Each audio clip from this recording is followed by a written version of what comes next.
Hello दोस्तों, नमस्कार। स्वागत है आपका यूजीसी नेट हिंदी साहित्य ज्ञानधारा चैनल पर।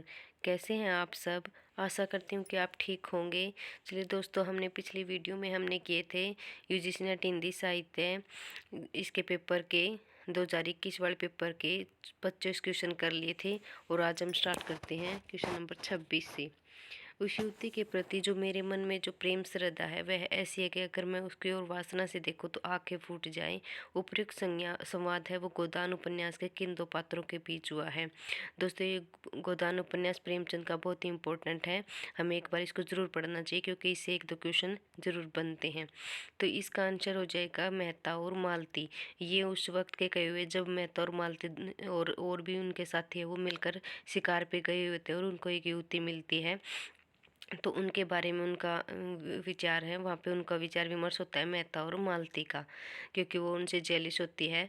तो मेहता उनको ये वाक्य बोलते हैं। क्वेश्चन नंबर 27 है, जगदीश चंद्र कृत उपन्यास धरती धन ने अपना की अंतर वस्तु निम्नलिखित में किस विषय पर आधारित है। तो इसका आंसर हो जाएगा पंजाब की ग्रामीण पृष्ठभूमि ने दलित जीवन की कथा। धरती धन ने अपना हमारे सिलेबस में भी लगा हुआ ये उपन्यास। तो इसका ज्ञानो और काली है वो हमारे पात्र हैं। तो इसको भी एक बार जो हमारे सिलेबस में लगे हुए हैं वो एक बार हमें ज़रूर डिटेल से पढ़ने चाहिए, ताकि उनके अंदर से भी क्वेश्चन जो बनते हैं उनको हम आसानी से सोल्व कर सके।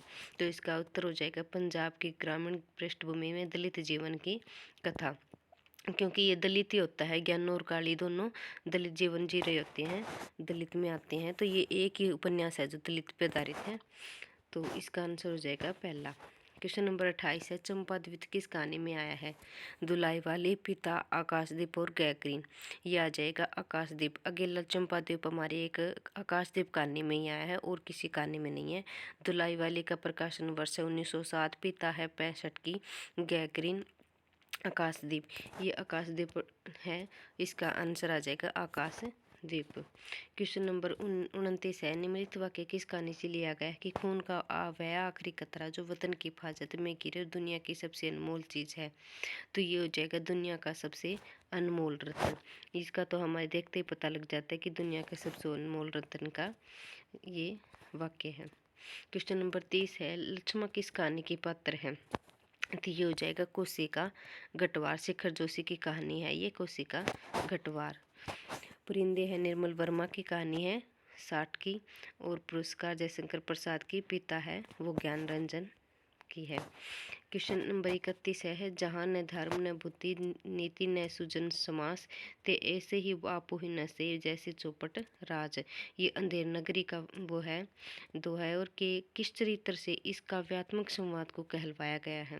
अंधेर नगरी के ये इस पात्र का है गुरु, और ये दोनों इन्होंने माने थे पहले, और चौथे ऑप्शन है वो दोनों माना था, गुरु और महंत। महंती गुरु है, गुरु और महंत है। तो ये दोनों ऑप्शन आ जाएंगे इसके। क्वेश्चन नंबर 32 है, अंधा युग में युत्सु की चिंता क्या है।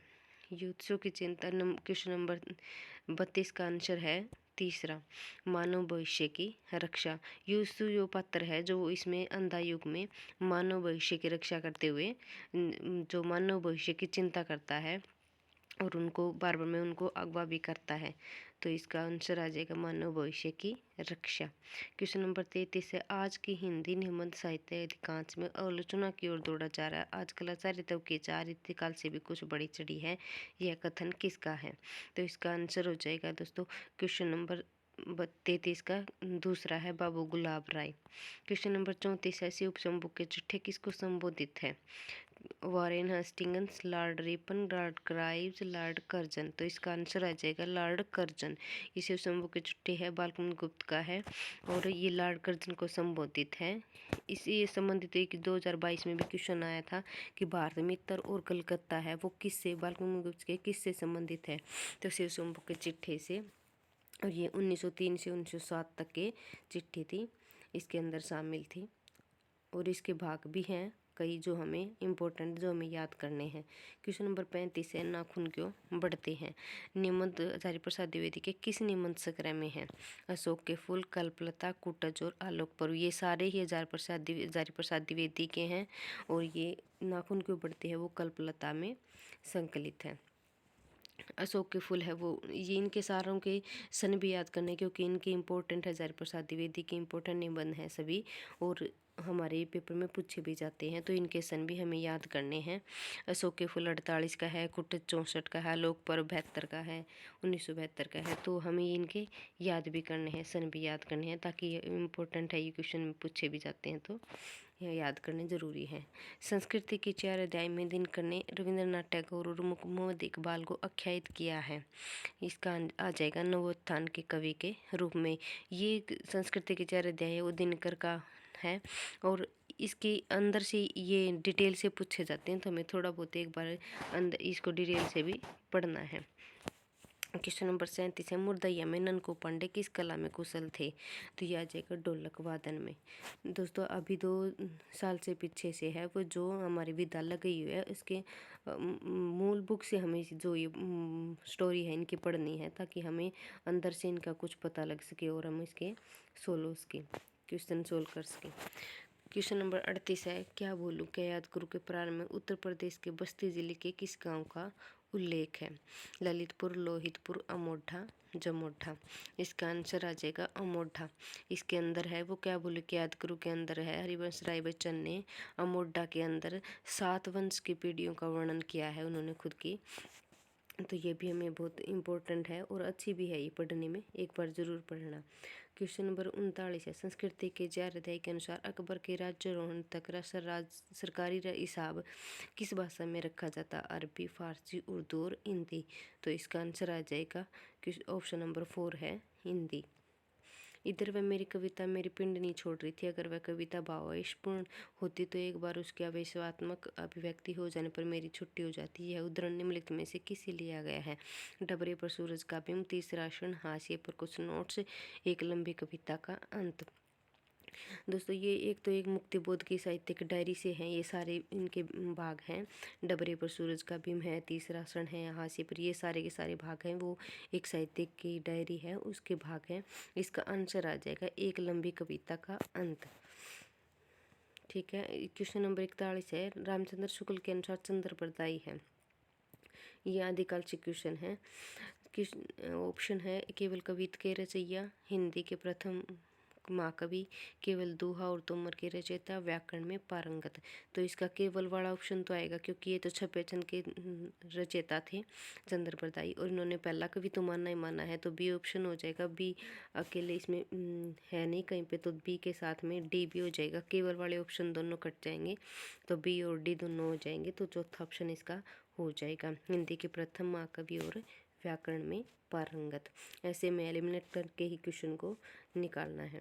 क्वेश्चन नंबर 42 है, हिंदी निम्नलिखित में से चतुर्भुजदास के संबंध में सही है? कुमनदास के पुत्र थे, इनकी भाषा तत्सम प्रधान है, इनके 2 ग्रंथ मिलते हैं, हितजो कोमंगल इनकी काव्य कृति है। तो इसका आ जाएगा चतुर्भुजदास है वो कुमनदास के पुत्र थे, जो कि हमें सूरदास के साथ में मिलते हैं, और इसका आ जाएगा हितजो कोमंगल इनकी काव्य कृति है। तो ए और डी इसका आंसर आ जाए, ऑप्शन नंबर 3 हो जाएगा, ए और डी। आगे है क्वेश्चन नंबर 43 है, निम्नलिखित में से पुस्तकों लेखकों का सही मेल है?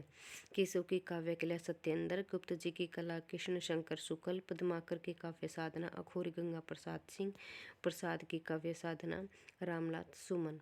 तो दोस्तों ये क्वेश्चन है, इसका आंसर आ जाएगा सी और डी दोनों ठीक हैं, और ऊपर वाले ये गलत हो जाएंगे, ए और बी। केशव की काव्य कला है वो कृष्ण शंकर शुक्ल की है, न कि सत्येंद्र की, तो ये दोनों ऑप्शन गलत हो जाएंगे, सी और डी ऑप्शन ठीक है। तो ऑप्शन नंबर 3 आ जाएगा इसका आंसर। महादेव वर्मा के संबंध में रामचंद्र शुक्ल की क्या स्थापनाएं है?